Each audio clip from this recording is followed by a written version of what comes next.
Chapter number 7 lecture number 3 ની અંદર આપણે આજે વાત કરવા છે સ્વાધ્યાય અને ઉદાહરણના એક્ઝામ્પલ્સ. કારણ કે આ 4 માર્કમાં ટોટલ એમસીક્યુ લેવલ તમને કીધું 4+4 છે. એનો મતલબ 4 માર્કના એમસીક્યુ અને 4 માર્કની થિયરી.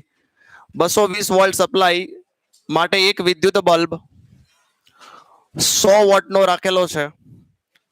તો બલ્બનો અવરોધ મેળવો. તો બલ્બનો અવરોધ જોઈએ છે.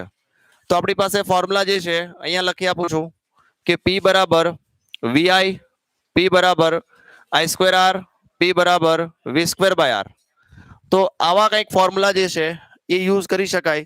તો એમાંથી V અને P અને R હોય એવો ફોર્મ્યુલા કયો છે? તો કે P અને R આ રહ્યો, જેની અંદર વોલ્ટેજ પણ આવતો હોવો જોઈએ, એટલે ત્રીજો ફોર્મ્યુલા યુઝ કરવો જોઈએ. તો P = V²/R, જેમાંથી R ને કરતા બનાવો તો V² શું આવશે? P. વોલ્ટેજ કેટલો છે? 220 નો સ્ક્વેર અને પાવર 100. આનું કેલ્ક્યુલેશન કરશો એટલે આન્સર મળશે 484 ઓમ. ઓકે, બીજો આ એ હતું. હવે બી સોલ્વ કરવું છે કે ભાઈ સ્ત્રોત વોલ્ટેજનું મહત્તમ મૂલ્ય કેટલું છે. તો આપણી પાસે ફોર્મ્યુલા છે સ્ત્રોત વોલ્ટેજનું મહત્તમ મૂલ્ય Vm. તો ફોર્મ્યુલા છે √2 × Vrms. તો Vrms બાય ડિફોલ્ટ આ વેલ્યુ Vrms જ હોય, મેં તમને વાત કરી હતી. તો √2 × 220, 220 × 1.4142. તો આનો આન્સર જે છે 311 આવે છે. અહીંયા માઇનસ લખ્યું છે એટલે કંઈક પ્રિન્ટિંગ મિસ્ટેક હોવી જોઈએ. 311 વોલ્ટ. મટીરિયલમાં માઇનસ લખ્યું છે, કાઢી નાખજો. અને ત્યારબાદ સી પૂછ્યો છે બલ્બમાંથી વહેતા પ્રવાહનું મૂલ્ય કેટલું છે? IRMS જોઈએ છે આપણે. તો સી, તો ફોર્મ્યુલા શું થાય? P બરાબર ફોર્મ્યુલા શું થાય? VI. આમાંથી જ ફોર્મ્યુલા વાપરવાના આપણે.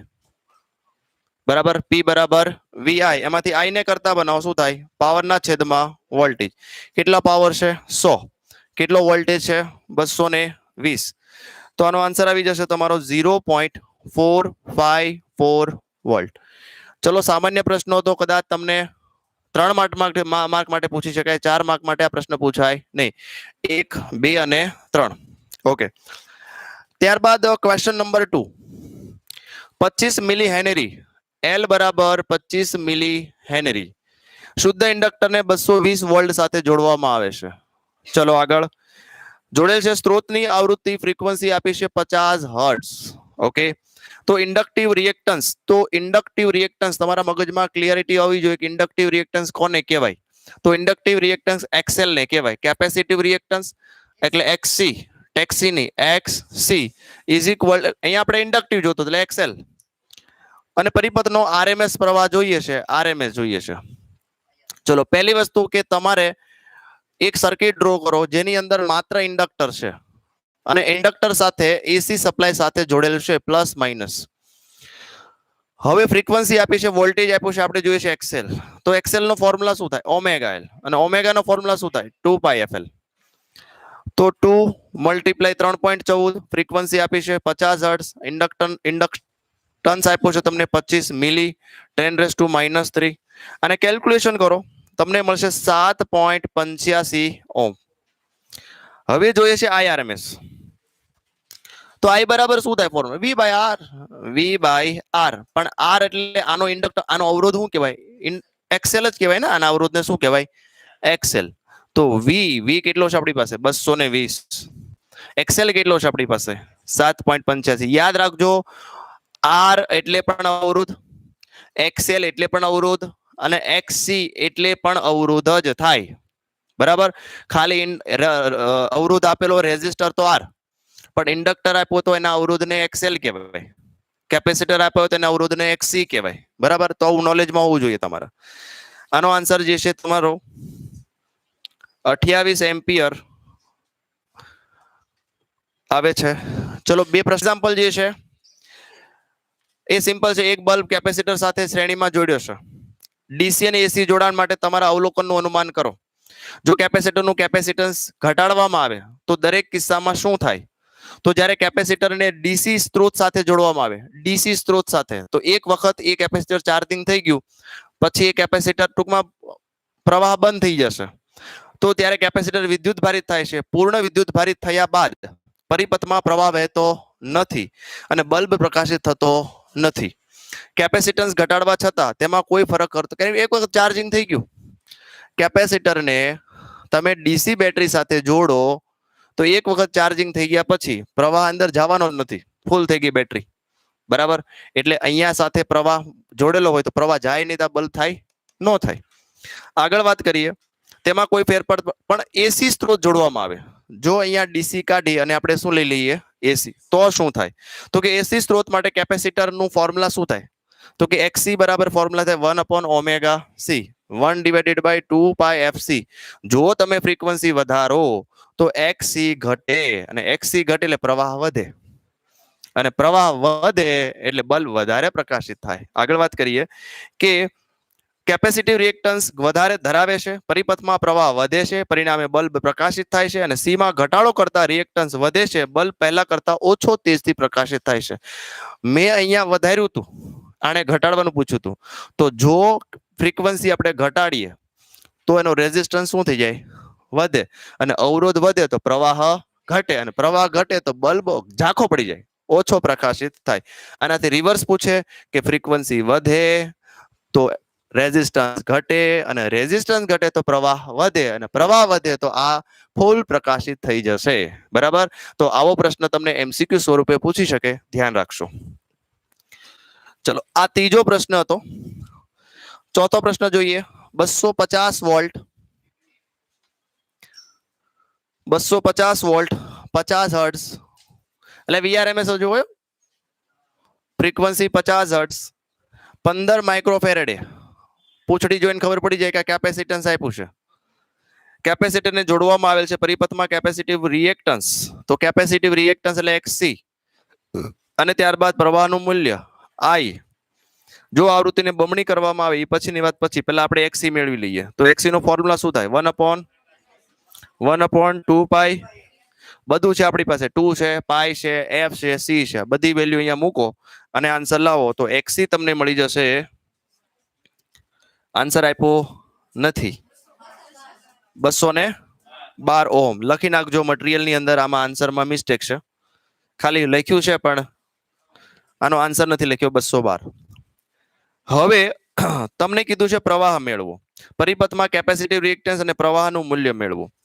તો પ્રવાહનું મૂલ્ય, તો પહેલા લઈએ પ્રવાહનું મૂલ્ય. ચલો, પ્રવાહ એટલે શું થાય બોલો? V/R થાય. સામાન્ય આપણે ઓમ, આખું ચેપ્ટર ઓમના નિયમ ઉપર જ છે, નવું કાંઈ છે જ નહીં આમાં. તો I બરાબર શું થાય? કઈ સર્કિટ છે આ? તો કે સર્કિટની અંદર સાહેબ કેપેસિટર છે, તો આનો રેઝિસ્ટન્સ શું થાય? XC. તો R ની જગ્યાએ શું લખવાનું? ટેક્સી નહીં લા, XC. હવે વારંવાર ટેક્સી કરે.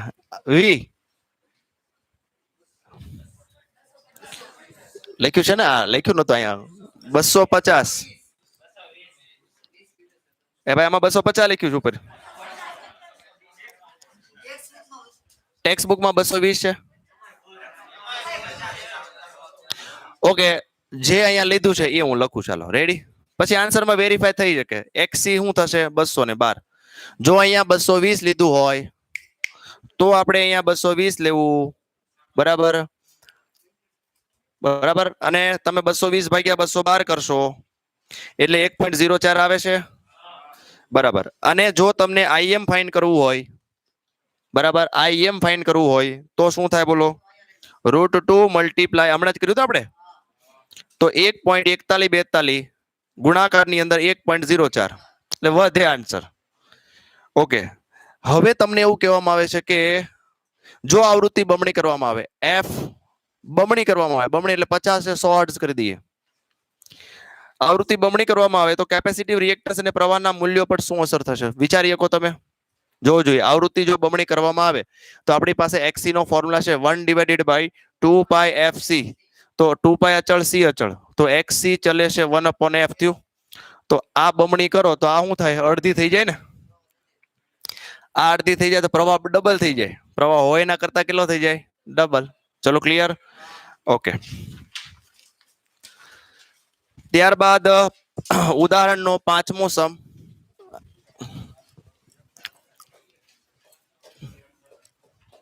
આ સમજાણું ને? ફ્રીક્વન્સી વધે. તમારે છે ને જ્યારે પણ વધવા ઘટવાના હોય ને ત્યારે હું જેમ સોલ્વ કરું ને એમ જ સોલ્વ કરવાનું, તમારે ઈઝી રહેશે. સામ સામે હોય તો વધવા સામે વધે, ઘટવા સામે ઘટે. વ્યસ્ત હોય તો વધવા સામે ઘટે ને ઘટવા સામે વધે. પાંચમો સમ, આકૃતિમાં દર્શાવ્યા મુજબ એક પ્રકાશિત બલ્બ અને એક ઓપન કોઇલ ઇન્ડક્ટર એસી સ્ત્રોત સાથે કળ સાથે જોડેલ છે. કળ બંધ કર્યા પછી થોડા સમય બાદ ઇન્ડક્ટરના અંદરના વિસ્તારમાં લોખંડનો સળિયો દાખલ કરવામાં આવે તો આવતા પ્રકાશીય બલ્બની પ્રકાશિતતા વધશે, ઘટશે કે કોઈ જ ફેરફાર થશે નહીં? વધે, ઘટે કે કોઈ ફેરફાર ન થાય? વિચાર કરો જોઈએ શું થતું હશે. ચલો ટ્રાય કરીએ આપણે કે આ ઇન્ડક્ટર છે, એસી સિમ્બોલ આપણે વાપર્યો છે, તો ઇન્ડક્ટર ની અંદર પાવર વે તો થતો નથી. ઇન્ડક્ટર ની અંદર પાવર વે થતો નથી. પરંતુ જો તમે અહીંયા આગળ લોખંડનો ટુકડો મૂકો તો અહીંયા શું થાય? તો કે આ જે છે ને રેઝિસ્ટન્સ વધી જાય. આનો રેઝિસ્ટન્સ શું થઈ જાય? વધી જાય. તો આખી સર્કિટનો રેઝિસ્ટન્સ વધી ગયો. પહેલા કરતા તો વધી જ ગયો ને, કારણ કે ચુંબકીય ક્ષેત્ર વધી જાય. આપણે ભણી ગયા કે જ્યારે કોઇલની અંદર આપણે મેગ્નેટાઇઝેશન, યાદ રાખો ચેપ્ટર નંબર 5 ની અંદર મેગ્નેટાઇઝેશન, એ જ વસ્તુ છે. એટલે મેગ્નેટાઇઝેશન વધ્યું એટલે રેઝિસ્ટન્સ વધ્યો, વધારે કરંટ ખેંચે, બરાબર? એટલે રેઝિસ્ટન્સ વધ્યું એટલે આ ઓછો પ્રકાશિત થવો જોઈએ, બરાબર?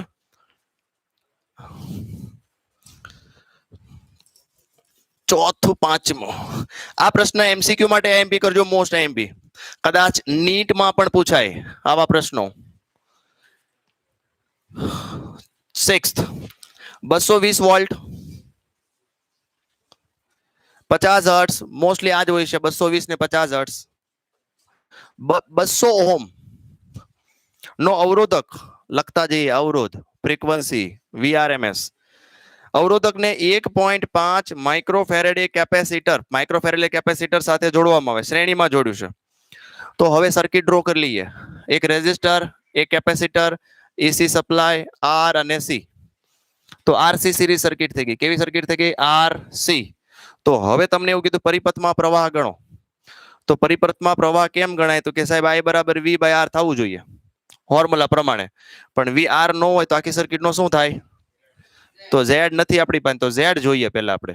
સાંભળજો બરાબર. તો Z બરાબર વર્ગમૂળની અંદર શું થાય? R² પ્લસ XL છે જ નહીં.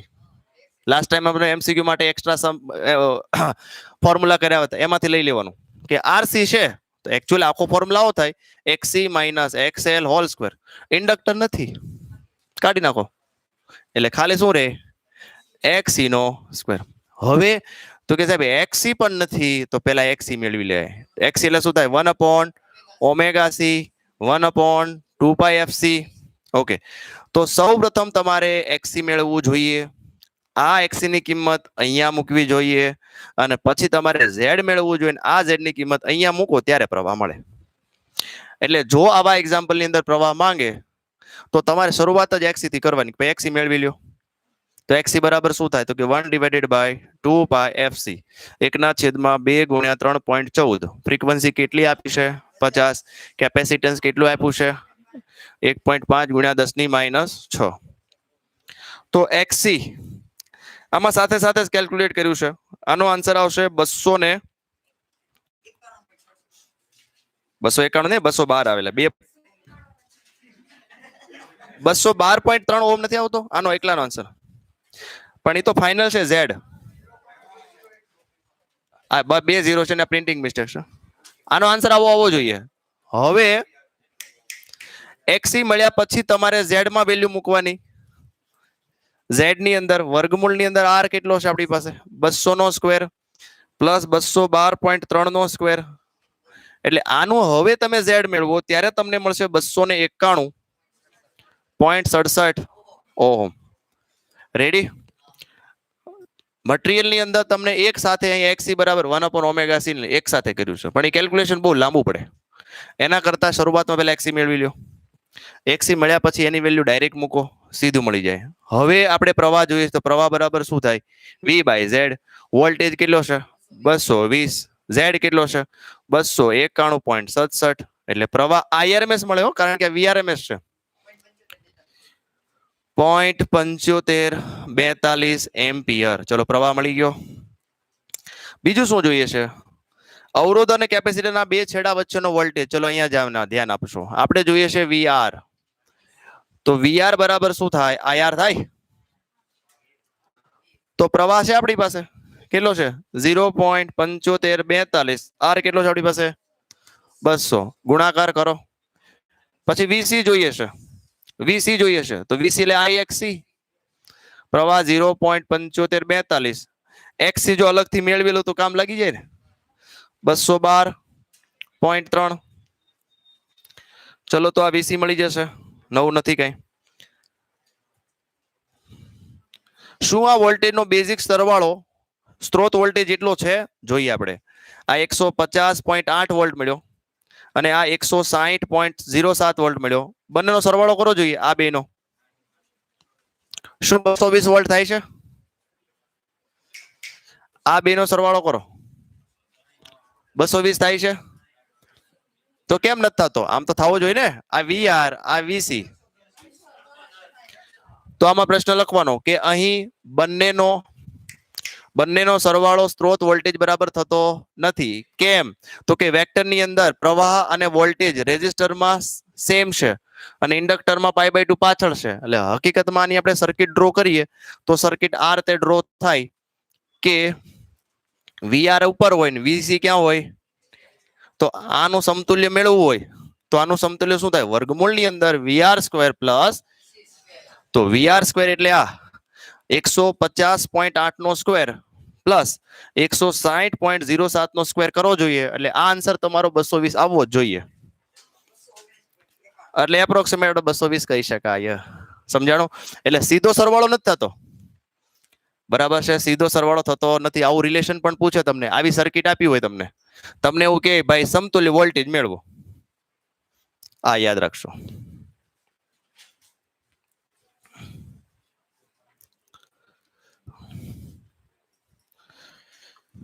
ખાસ કરીને આ જોજો વીસી અને વીઆર વાળું. ચલો પૂરો થઈ ગયો ને. આ 4 માર્ક માટે એમપી કરો. લાંબો સમ છે. ઘણા બધા સ્ટેપ્સ હતા.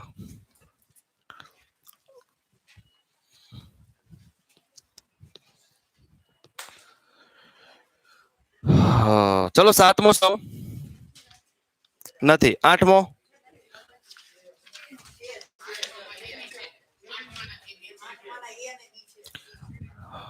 બધા કરી નાખીએ કરે. 8મો જોઈએ. 283 વોલ્ટ મહત્તમ મૂલ્ય. જોજો અહીંયા વીએમ આપ્યું છે ભાઈ. 283 વીએમ 50 હર્ટ્ઝ. આવૃત્તિ વાળો સાઇન પ્રકારનો એલસીઆર શ્રેણી પરિપથ લાગુ પડ્યો છે. LCR શ્રેણી પરિપથ લાગુ પાડ્યો છે જેમાં આર કેટલો છે? 3 ohm. L 25.48 milli henry. Capacitor કેટલો છે? 796 માઇક્રો ફેરેડ. પરિપથનો ઇમ્પિડન્સ. તો ઇમ્પિડન્સનો ફોર્મ્યુલા શું થાય? R² plus XL XC minus XL whole square. તો ડાયરેક્ટ વેલ્યુ નહીં મૂકવાની. પહેલા શાંતિથી XL મેળવવાનું. 2πfL. પછી XC મેળવો 1/2π. આમાં વેલ્યુ મૂકો, XL મેળવો. ચલો ખ્યાલ આવે છે ને?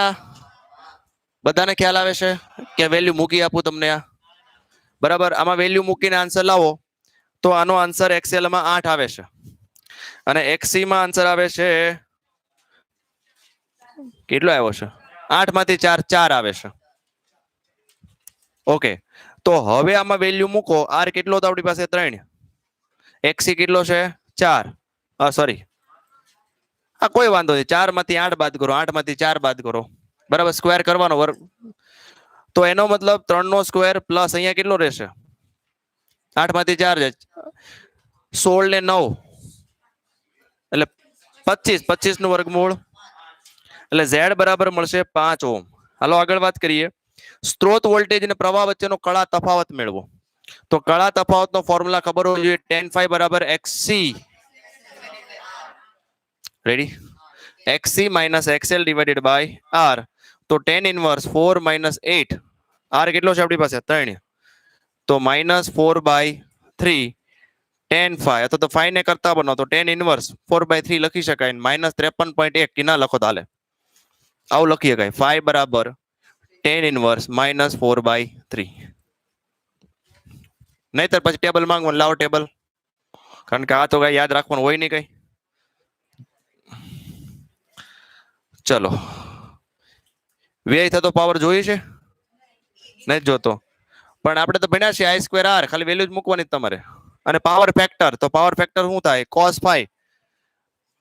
5 અહીંયા જે 5 મળ્યો ને એ જ મૂકવાનો રે ખાલી અથવા તો cos 5 બરાબર શું થાય R/Z જો યાદ રાખો cos 5 બરાબર R/Z R કેટલો છે આપણી પાસે કેંગ્યો 3 અને Z કેટલો મળ્યો 5 તો બસ 3/5 cos ફેક્ટર મળી ગયો 0.6 થાય એનો આન્સર કરો હા પાકો 6:35 ચલો હવે છે જોવું જોઈએ નહીં હા 7 પોઈન્ટ છે હાલો હોય તો લઈએ ને હું વાંધો છે ભાઈ એક મોસ્ટ એમપી કરો 11મો સમ ઉદાહરણનો 11મો સમ મોસ્ટ એમપી કરો થિયરી પ્રશ્ન છે હા સાબિત કરવાનું છે ગમે એ સમયે કોઈ પણ સમયે બંનેનો સરવાળો અચળ રહેશે એવું સાબિત કરવાનું છે તો કોઈ એરપોર્ટ પર સુરક્ષાના કારણોસર મેટલ ડિટેક્ટરના દરવાજામાંથી એક વ્યક્તિ પસાર થાય છે જો તેની પાસે કોઈ ધાતુની બનેલી કોઈ વસ્તુ હોય તો મેટલ ડિટેક્ટર ધ્વનિ ઉત્સર્જિત કરે છે આ ડિટેક્ટર જે છે કયા સિદ્ધાંત પર કાર્ય કરે છે તો અનુનાદની સ્થિતિ ઉપર કામ કરે છે બરાબર છે જેવું મેટલ પાસ થશે એટલે અનુનાદ થશે એટલે સાયરન વાગશે ખબર પડશે કે મેટલ અંદર લઈ ગયા છે અથવા તો બીજી રીતે પણ કરી શકાય મેગ્નેટાઇઝેશન થી મદદથી પણ કરી શકાય કે ભાઈ આખું સોલેનોઇડ હોય અને એમાંથી મેટલ પાસ થાય એટલે મેગ્નેટાઇઝેશન થાય ચુંબકીય તીવ્રતા વધે અને એ પ્રમાણે પણ કરી શકાય ચલો 11મો પ્રશ્ન જે છે કે દર્શાવો કે એલસી પરિપથમાં મુક્ત દોલનોમાં કેપેસિટર અને ઇન્ડક્ટરમાં કોઈ પણ સમયે સંગ્રહિત ઉર્જાનો સરવાળો હંમેશા અચળ રહેશે તો આપણી પાસે ફોર્મ્યુલા હોવો જોઈએ કે શરૂઆતની ઉર્જા કેટલી છે હાફ CV² છે ને આપણી પાસે ફોર્મ્યુલા છે હાફ અથવા તો Q²/2C થી શરૂઆત કરો ભાઈ Q²/2C થી શરૂઆત કરો અને Q બરાબર ફોર્મ્યુલા છે Q0 cos ωt અથવા તો θ વાપરો તોય ચાલે તો અહીંયા વેલ્યુ મૂકો Q0² cos² ωt / 2C UE સમીકરણ નંબર 1 હવે t સમયે આ પહેલું સાબિત થઈ ગયું t સમયે કોઈ પણ એક t સમયે ઇન્ડક્ટરમાં સંગ્રહિત ઉર્જા તો ઇન્ડક્ટર એટલે શું થાય UB એનો ફોર્મ્યુલા શું થાય હાફ Li². તો હાફ Li² છે તો અહીંયા આગળ I જે છે વોટ ઇઝ I હવે તમને ખબર હોવી જોઈએ આનું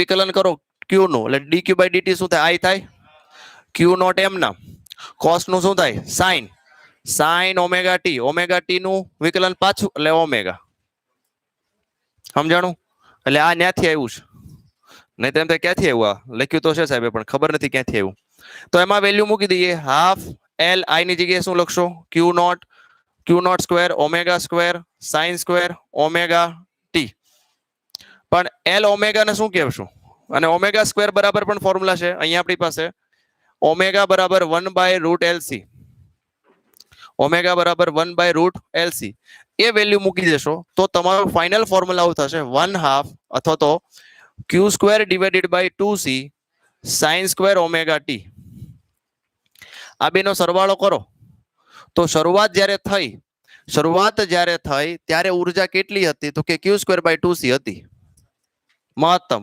ઇન્ડક્ટર જોડ્યો નહોતો ત્યારે તો હવે આ બેનો સરવાળો કરો તો sin² θ + cos² θ શું થઈ જાય એટલે રહેશે શું Q² / 2C તો પહેલા એટલી જ હતી t સમયે બંનેનો સરવાળો કરો ત્યારે પણ ઉર્જા Q² / 2C જ રહેશે તો સાબિત થાય કે કોઈ પણ t સમયે બંનેનો સરવાળો અચળ રહે છે ચલો હવે એક્સરસાઇઝ લઈ લઈએ કરી લઈએ, એમસીક્યુ માં કામ લાગે એવા છે.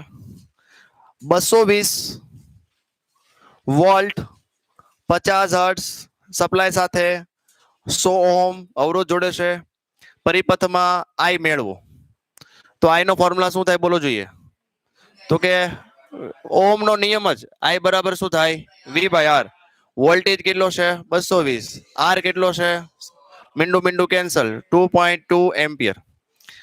પછી કીધું છે એક પૂર્ણ ચક્ર દરમિયાન ખર્ચાતો, પણ સાંભળો તો લખવા તો યાર.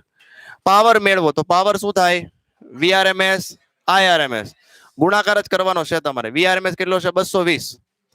2.2 22 22 484 વોટ. ચલો બીજું, એસી સપ્લાય વોલ્ટેજના મહત્તમ મૂલ્ય 300 વોલ્ટ છે. VM 300 volt. આરએમએસ વોલ્ટેજ કેટલો થશે? તો વીઆરએમએસ બરાબર શું થાય? 300 ભાગ્યા √2. 300 ભાગ્યા 300 મલ્ટીપ્લાય 0.707 212.1. ભાઈ લખતા જ. હવે બી પૂછ્યું છે આમાં. એ હતું બી. એસી પરિપથમાં પ્રવાહનું મૂલ્ય આરએમએસ 10 એમ્પિયર છે. એસી પરિપથમાં પ્રવાહનું આરએમએસ મૂલ્ય આઈઆરએમએસ 10 એમ્પિયર છે. તેનું મહત્તમ મૂલ્ય, અરે આવું પૂછવાનું ને કે આઈએમ શું થાય? તો કે √2 મલ્ટીપ્લાય, એટલે આ બધા એમસીક્યુ ના દાખલા છે. ચલો ત્રીજો પ્રશ્ન અહીંયા ક્યાંક સોલ્વ કરીએ. 220 વોલ્ટ. એક વખત તમે ટ્રાય કરશો ને તો ઈઝી લાગશે કે ના ના હેલા છે. 220 વોલ્ટ 60 હર્ટ્ઝ એસી સ્ત્રોત સાથે 44 મિલી હેનરી, એટલે આ ઇન્ડક્ટર આપ્યું છે. જોડેલ છે પરિપથમાં પ્રવાહ આઈઆરએમએસ. ઓમ નો નિયમ જ યાદ રાખવાનો, વી બાય આર લખી નાખવાનો પહેલા, પછી બીજી વાત. હવે જોવાનું ઇન્ડક્ટર છે તો આર કાઢી નાખવાનું, એક્સેલ કરી નાખવાનું.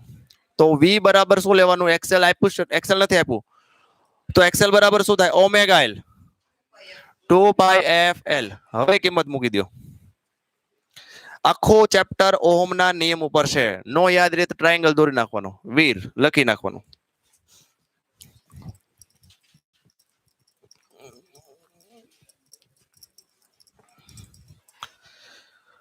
ચલો ચોથો સમ 110 વોલ્ટ. આ એના સેમ કેપેસિટરમાં આપ્યું છે. ઇન્ડક્ટરની જગ્યાએ શું આપ્યું છે? તો આઈઆરએમએસ બરાબર V by XC. V divided by XC અને વી ડિવાઇડેડ બાય 1/ωc. છેદનો છેદ ક્યાં જશે? એટલે વી ઓમેગા સી એવું હશે. એટલે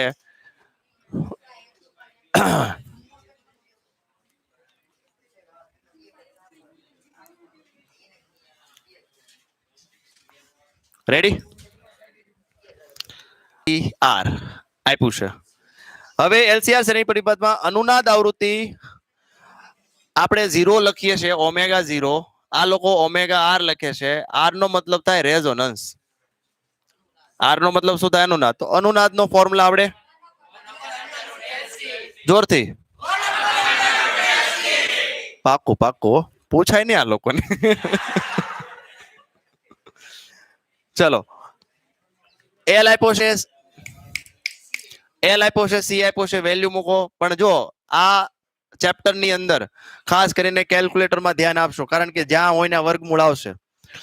વર્ગમૂળ આવે ત્યારે જ્યારે ઘાત હોય, એ ઘાત બેકી ઘાત હોય તો જ વર્ગમૂળ કાઢવું, નહીતર ન કાઢવું.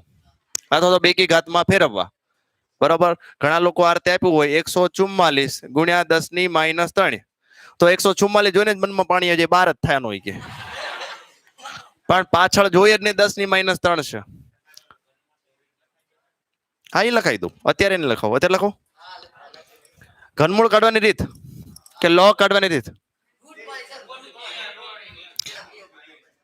ઘનમૂળ કેવી રીતે કાઢી શકાય? તો ઘનમૂળ કાઢવા માટે પહેલા આપણે 27 લખ્યું છે, તો 27 નું ઘનમૂળ ખબર જ છે 3 છે. તો પહેલા આપણે એક વખત રૂટ કરવાનું, બરાબર? 1 ટાઈમ રૂટ કરો, પછી મલ્ટીપ્લાય 2 વાર, પછી 4, પછી 8, 1 2 3 4 5 6 7 8 મલ્ટીપ્લાય અને પછી સિંગલ. આન્સર 2.99 આવે છે. રેડી?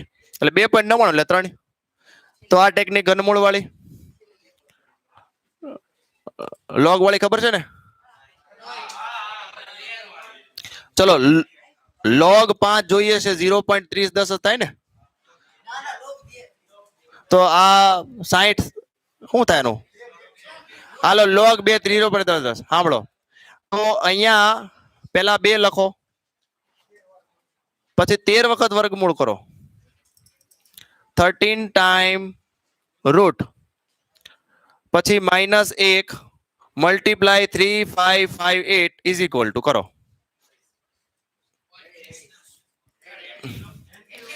એન્ટીલોગ આનાથી ઊંધું કરાવો. હાલો ભાઈ એન્ટીલોગ કરાવું.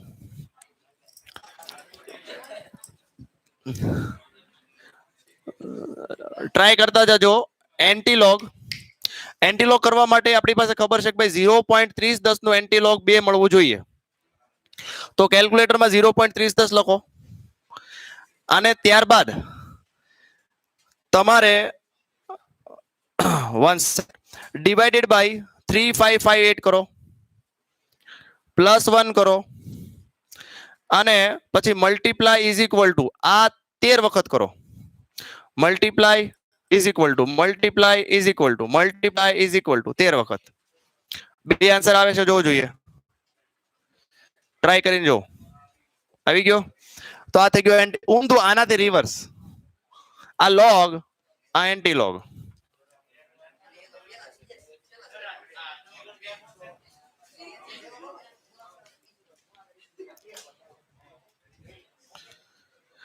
જો આ દર વખતે હું લગભગ તમને લગભગ 2-5 વખત આ સમજાવ્યું છે પણ ભૂલી જાઓ. પણ આને તમારે એટલીસ્ટ 50 MCQ 50 દાખલા કરવા જોઈએ નવરા બેઠા બેઠા, તો પછી ન ભૂલાય.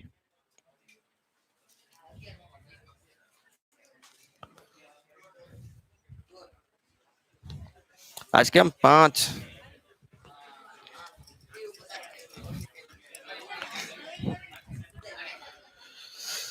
હો ચલો એના પછી ક્યુ ફેક્ટર. તો ક્યુ ફેક્ટર નો ફોર્મ્યુલા યાદ હોવો જોઈએ. ખાલી કિંમતો જ મૂકવાની છે. ઇંક પૂરી લઈએ હવે. કેટલા 20 પછી એક્ઝામ્પલ છે હજી?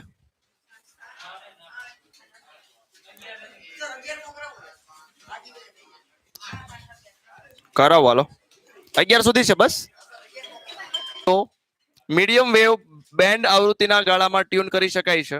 જો એલસી પરિપથમાં નું અસરકારક ઇન્ડક્ટર હોય તો ચલ કેપેસિટીની રેન્જ કેટલી હોવી જોઈએ? તો પહેલી વાત કે આપણી પાસે ઓમેગા નો ફોર્મ્યુલા છે 1/√LC. બરાબર છે. એમાંથી આપણે કેપેસિટરને કરતા બનાવશે. કોને કરતા બનાવશે? તો અહીંયા થાય 2πf ઇઝ ઇક્વલ ટુ કરીએ પછી પેલા આને સિમ્પલ કરી દીધું. હવે બધાને વર્ગ કરો 4π² f² ડિવાઇડેડ બાય LC. હવે રેસિપ્રો આને ખાલી ઇન્ટરચેન્જ જ કરવાનું રહ્યું ખાલી. તો C બરાબર શું થાય? 1/4 4π² f²L. ખાલી કિંમત જ મૂકવાની રહી હવે ખાલી. હવે આની અંદર કિંમત મૂકો. તમને 2 ફ્રીક્વન્સી આપી, એક વખત F1 મૂકો. એટલે F1 મૂકશો ત્યારે તમને જે C1 મળશે મહત્તમ મળશે. કારણ કે આ ન્યૂનતમ હોય તો મહત્તમ મળે, મહત્તમ હોય તો આ જ રીતે C2 મેળવી લ્યો 4π² f². બાકી તો કોન્સ્ટન્ટ છે. ચલો 10મો પ્રશ્ન આ રીતે સોલ્વ કરવાનું C1 અને C2. ચલો 11મો પ્રશ્ન સોલ્વ કરીએ.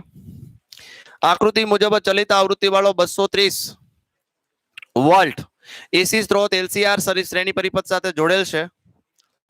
L 5 volt, C 80 micro farad અને R તમને આપ્યું છે 40 ઓહ્મ. ઓકે, તો પરિપથને અનુનાદની સ્થિતિમાં લાવવા માટે સ્ત્રોતની આવૃત્તિ નક્કી કરો. તો અનુનાદ માટે ફોર્મ્યુલા 1/√LC. આમાં વેલ્યુ જ મૂકવાની છે. વર્ગમૂળની અંદર L 5, C કેટલો આપ્યો છે 80 માઇક્રો 10⁻⁻6. તો અહીંયા આવશે 50 રેડિયન પ્રતિ સેકન્ડ. ત્યારબાદ કીધું છે અનુનાદ સ્થિતિમાં, આને IMP કરજો 4 માર્ક માટે પૂછી શકાય. અનુનાદ આવૃત્તિએ પરિપથનો ઇમ્પિડન્સ અને પ્રવાહ કેટલો થશે? તો યાદ રાખો અનુનાદ હોય ત્યારે ઇમ્પિડન્સ R જ થાય ખાલી. અનુનાદ વખતે ઇમ્પિડન્સ આર હોય છે, તો આર કેટલો છે આપણી પાસે? સીધો 40 ઓહ્મ. હાલો, એ થઈ ગયો. અને પ્રવાહનો કંપ વિસ્તાર, તો પ્રવાહનો કંપ વિસ્તાર એટલે કે આઈઆરએમએસ ફોર્મ્યુલા, એટલે સોરી, ઓમ નો નિયમ V/R V/Z. તો VRMS કેટલો છે આપણી પાસે? 230. Z કેટલો છે? 40. ઓકે. અને જો તમને આઈએમ પૂછે ભાઈ પ્રવાહ મેક્સિમમ મેળવો, તો જે મળ્યો હોય આન્સર એને √2 મલ્ટીપ્લાય આરએમએસ કરી દો. ચલો એ બી અને સી થઈ સી લઈએ હવે, કે પરિપથના ત્રણેય ઘટકો છેડા વચ્ચેનો આરએમએસ વોલ્ટેજ મેળવો. તો આપણે ડ્રો કરીએ. ઇન્ડક્ટર હોય, કેપેસિટર હોય અને રેઝિસ્ટર હોય. તો તમારે જોઈએ છે VR, પછી જોઈએ છે VC અને VL. તો VR બરાબર શું થાય? IR. VC બરાબર શું થાય? IXC. VL બરાબર શું થાય? ખાલી કિંમત મૂકવાની છે. આગળ જે એક્ઝામ્પલ હતા, XC એટલે શું થાય? Omega 1/ωc. XL એટલે શું થાય? Omega L. ચલો ક્લિયર. અને હજી લાસ્ટ છે વળી, કે એલસી સંયોજનના બે છેડાઓ વચ્ચે સ્થિતિમાન તફાવત 0 છે. આગળ આખું વાંચીએ. દર્શાવો કે અનુનાદ આવૃત્તિ એલસી સંયોજન થાય તો તમે જોશો કે બંનેના વોલ્ટેજ સેમ મળશે. તો આ 0 થઈ જશે. તો આનો વોલ્ટેજ છે એ જ 220/30 મળશે. આ જ 230 મળ્યો છે તમને. રેડી? ચાલો.